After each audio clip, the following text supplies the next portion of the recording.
आपका स्वागत है हमारे यूट्यूब चैनल में। आज फिर से हम लोग UPPCL TG2 के प्रीवियस ईयर क्वेश्चन को सेट को लेके आ चुके हैं। चलिए शुरू करते हैं। किसी वोल्टेज स्रोत में कोई लैंप समांतर में लगे हैं। एक लैंप यदि जल जाए तब अन्य सभी लैंप क्या होगा? तो प्रभावित नहीं होंगे। ठीक है, अगर समांतर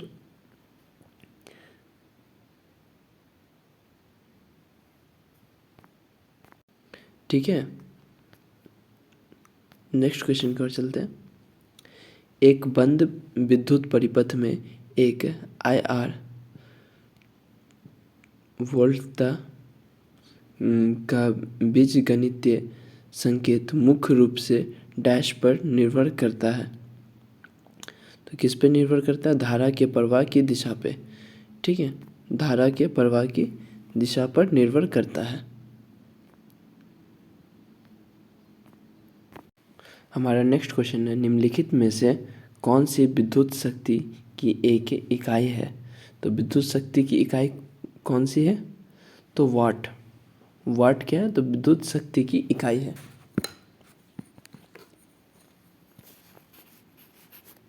नेक्स्ट क्वेश्चन की ओर चलते हैं। एक ब्रिटिश अश्वशक्ति डैश के बराबर होता है। ब्रिटिश अश्वशक्ति किसके बराबर होता है? तो 746 वाट के बराबर होता है। नेक्स्ट क्वेश्चन की ओर चलते हैं। 1 किलोवाट आवर विद्युत ऊर्जा डैश के बराबर होती है। ठीक है, 1 किलोवाट आवर ऊर्जा डैश के बराबर होती है। तो कितने के बराबर होती है? तो 860 किलो कैलोरी के बराबर होती है। ठीक है, 860 किलो कैलोरी के बराबर होती है। नेक्स्ट क्वेश्चन की ओर चलते हैं। 1 न्यूटन मीटर निम्न में से किसके बराबर होता है? 1 न्यूटन मीटर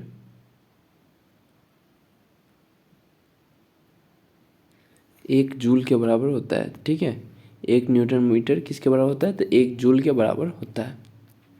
नेक्स्ट क्वेश्चन की ओर चलते हैं। विद्युत ऊर्जा की इकाई है। ठीक है, विद्युत ऊर्जा की इकाई क्या है?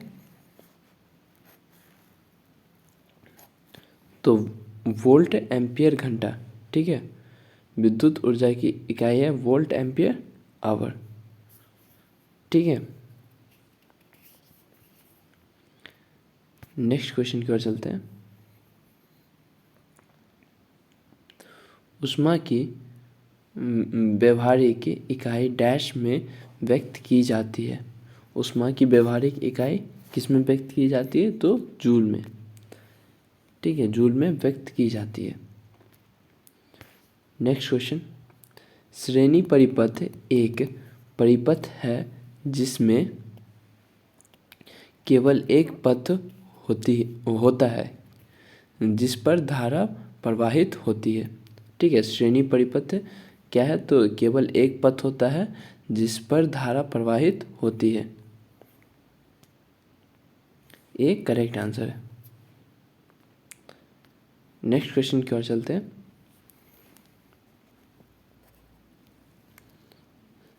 श्रेणी परिपथ के सभी भागों में निम्नलिखित में से क्या समान होता है? ठीक है, तो श्रेणी परिपथ के सभी भागों में से निम्नलिखित में से धारा समान होता है। ठीक है, नेक्स्ट क्वेश्चन की ओर चलते हैं। किसी विद्युत परिपथ में 50 ओम वाला प्रतिरोध 200 वोल्ट आपूर्ति से संबंधित है। उस परिपथ में प्रवाहित होने वाली विद्युत धारा की गणना कीजिए।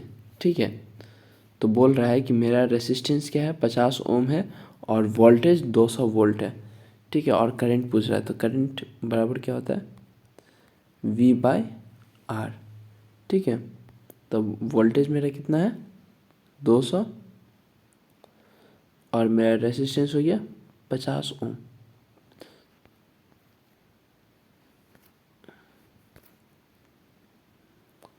ठीक है, तो कितना हो जाएगा 4 एम्पियर मेरा करेक्ट आंसर होगा। ठीक है, तो सी करेक्ट आंसर है। नेक्स्ट क्वेश्चन की ओर चलते हैं।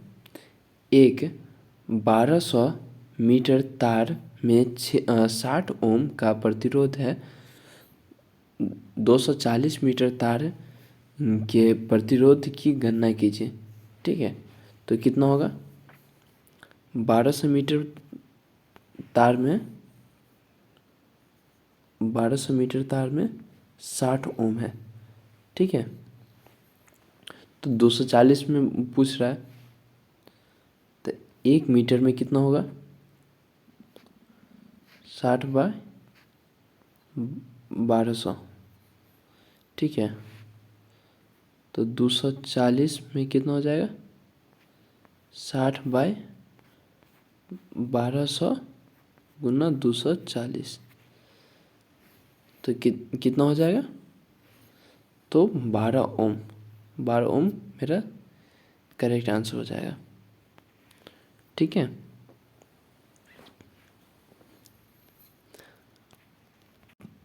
हमारा नेक्स्ट क्वेश्चन है। एक 1000 वाट का हीटर 240 वोल्ट विद्युत 1000 वाट का हीटर 200 वोल्ट विद्युत सप्लाई से जुड़ा है।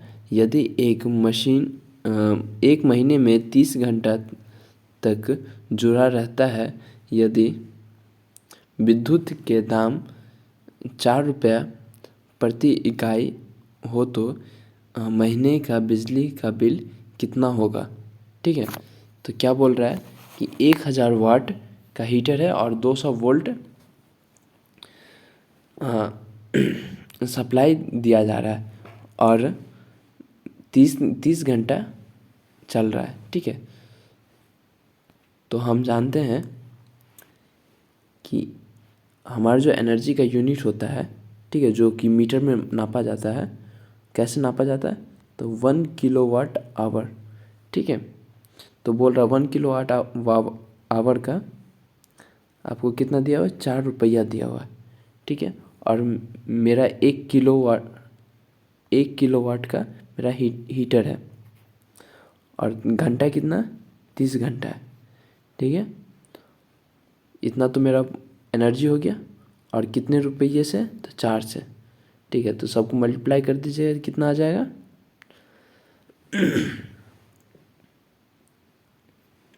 120 रुपया। ठीक है, तो डी करेक्ट आंसर है। ठीक है, नेक्स्ट क्वेश्चन की ओर चलते हैं। 250 वोल्ट 100 वाट लैंप का प्रतिरोध होगा, कितना होगा रेसिस्टेंस। अगर 250 वोल्ट सप्लाई दिया हुआ और 100 वाट का लैंप है, तो इसमें रेसिस्टेंस कैसे निकालेंगे।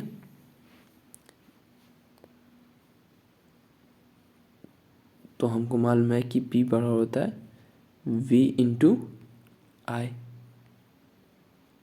ठीक है, तो मेरा पावर दिया हुआ 100 वाट और मेरा वोल्टेज है 250 इंटू आई, तो आई इक्वल्स टू हो जाएगा 100/250। ठीक है, 2/5। ठीक है, ये मेरा करंट हो गया। अब रेसिस्टेंस निकालते हैं।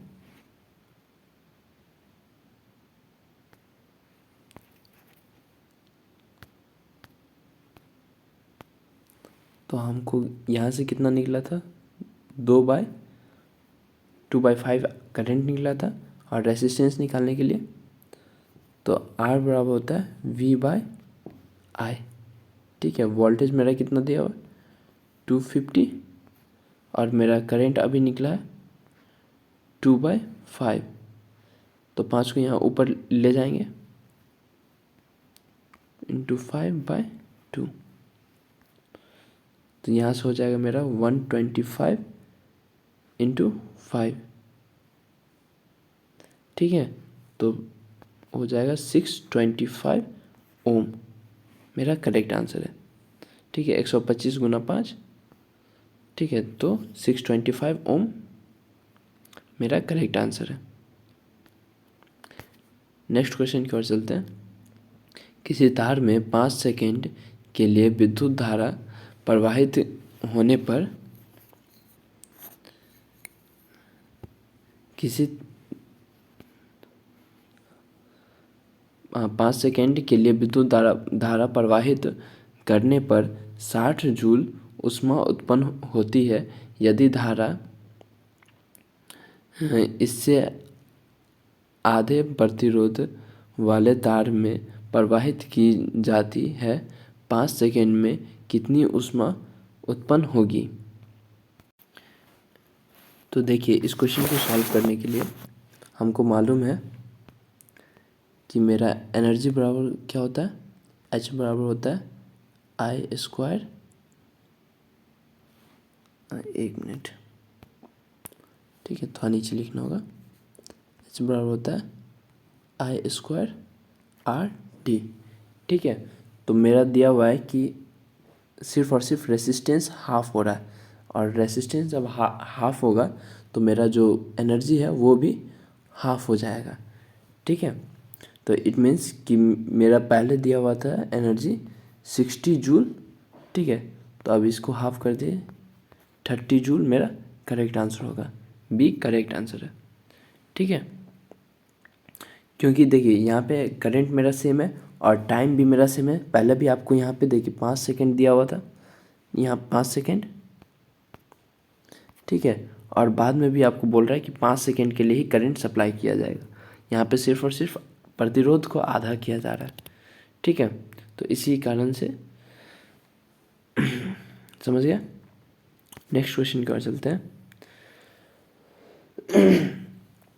यदि 220 वोल्ट निर्धारित हीटर 110 वोल्ट की आपूर्ति से जुड़ा हो तो इसके द्वारा उत्पादित ऊष्मा होगी। तो इसके द्वारा उत्पादित ऊष्मा क्या होगी,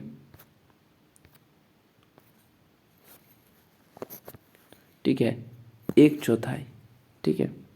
कैसे होगी, देखिए इसमें 1/4 कैसे होगा।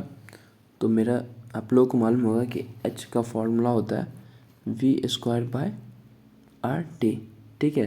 तो इस क्वेश्चन में आपको दिया हुआ है कि मेरा वोल्टेज जो है आधा हो रहा है, तो इस फॉर्मूला से हम ये लिख सकते हैं कि H जो है डायरेक्टली प्रोपोर्शनल होगा V² के, ठीक है। तो जब मेरा वोल्टेज आधा हो जाएगा, ठीक है, तो इट मीन्स इसको आगे देखते हैं, तो V²/4 होगा। तो मेरा जो वोल्टेज है वो 4 टाइम जो है आपको इन्वर्सली में चलेगा, इसलिए जो है मेरा हीट भी जो होगा 1/4 हो जाएगा, ठीक है। इसलिए डी मेरा करेक्ट आंसर है। नेक्स्ट क्वेश्चन की ओर चलते हैं। 50 वाट के 10 बल्बों को यदि प्रतिदिन 10 घंटे जलाया जाए तब एक माह में किलोवाट घंटे में कितनी विद्युत ऊर्जा की खपत होगी, ठीक है। बोल रहा है कि 50 वाट का 10 बल्ब है जो कि 10 घंटे जलाए जाते हैं प्रतिदिन, ठीक है, एक माह में, ठीक है। 10 घंटे जलाया जाए तब एक माह में किलोवाट कितना होगा, ठीक है। 10 घंटा रोज जलाया जा रहा है तो कितना होगा। तो सबसे पहले देख लेते हैं कितना वाट है टोटल मेरा। 50 वाट का एक बल्ब है और 10 बल्ब है, तो मेरे पास टोटल वाट हो जाएगा 500 वाट, ठीक है। और 10 घंटा चलाया जा रहा है, तो इसको और एक बार 10 से मल्टीप्लाई कर दीजिए, ठीक है। तो मेरे पास टोटल वाट आवर क्या हो जाएगा, तो 5000 वाट आवर हो जाएगा, इसका मतलब 5 किलोवाट आवर। ठीक है, तो 5 किलोवाट आवर मेरा एक दिन में चल रहा है। ठीक है, तो 30 दिन में कितना हो जाएगा, इसको 30 से मल्टीप्लाई कीजिए तो हो जाएगा 150 किलोवाट आवर।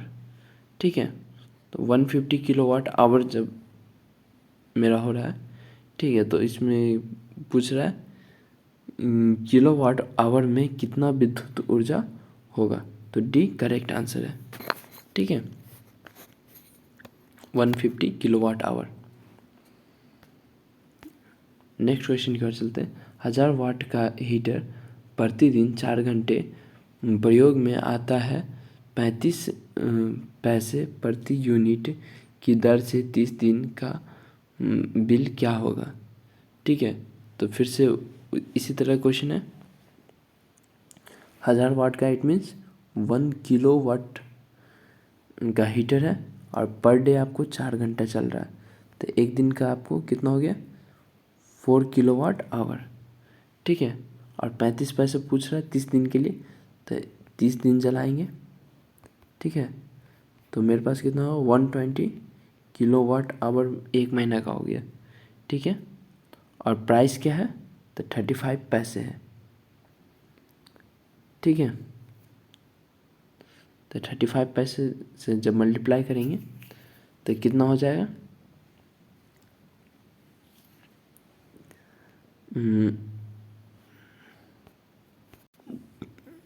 देखिए तो मल्टीप्लाई जब इसको कीजिएगा तो कितना होगा 4100। ठीक है, तो 4100 पैसा जो है इट मीन्स कितना रुपया हो गया 4100 पैसा 41 रुपीज़।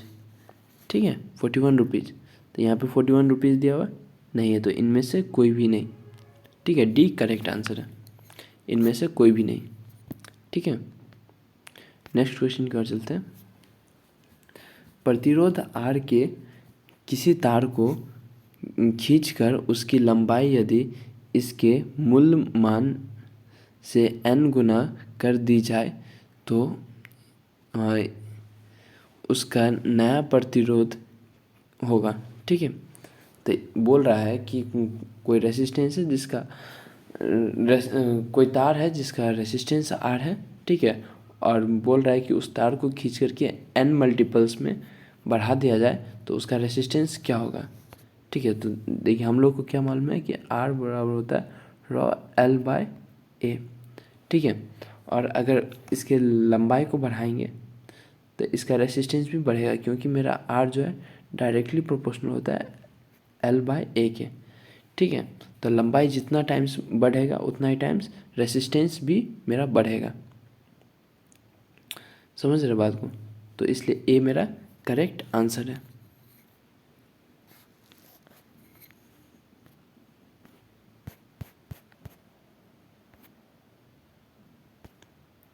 हमारा नेक्स्ट क्वेश्चन है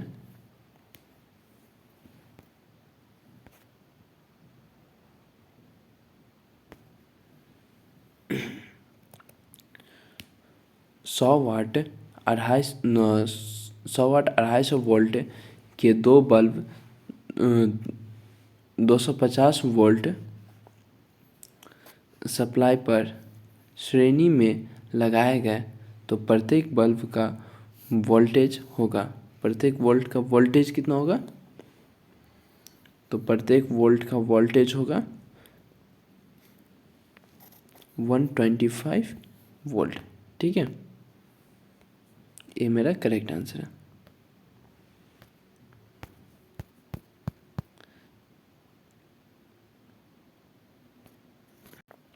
देखिएगा आज का जो सेट है उसमें बहुत सारा न्यूमेरिकल्स क्वेश्चन भी था, तो टाइम थोड़ा ज़्यादा हो गया। आशा है कि आप लोग को समझ में आया होगा सारे न्यूमेरिकल्स और जो भी क्वेश्चंस थे। ठीक है, अब वीडियो अच्छा लगा तो लाइक कीजिए, शेयर कीजिए और सब्सक्राइब कीजिए हमारे चैनल को।